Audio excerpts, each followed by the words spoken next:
My name is Sama Tarfi. I'm a Canadian citizen and I received my citizenship when I was 10 years old. I came here when I was 5 years old from Iraq. I was born in Baghdad. I'm 24 years old now and I just graduated from Ryerson University. My grandparents realized after the Iranian War and then the Gulf War that there was probably going to be another war coming. So they decided that Iraq was no longer a safe country to stay in. I remember being young and knowing that the citizenship meant that we could stay in this country. And for us, having come from a war-torn country, it just meant you had freedom, freedoms that you could have never imagined back home. Being a Canadian citizen has allowed me to do many things that I wouldn't have been able to do otherwise, or not to the same extent at least. I started working when I was 15 years old. I was working at Center Island and it was my first job, and of course being a Canadian citizen meant that I could apply to any job.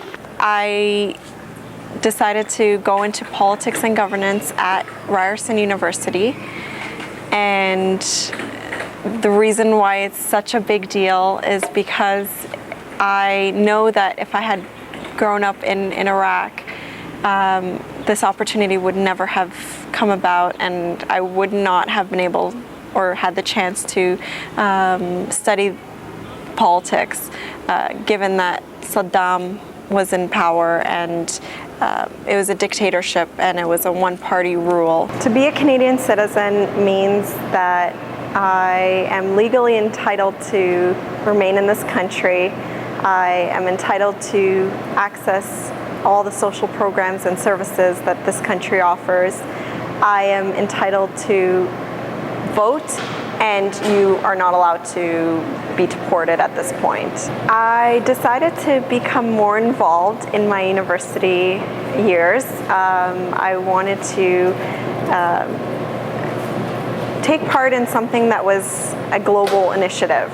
So I applied for this Mosaic position. It was the U of Mosaic, which is a non-governmental organization that promotes open dialogue between communities that are dealing with ethnic conflict in their homelands.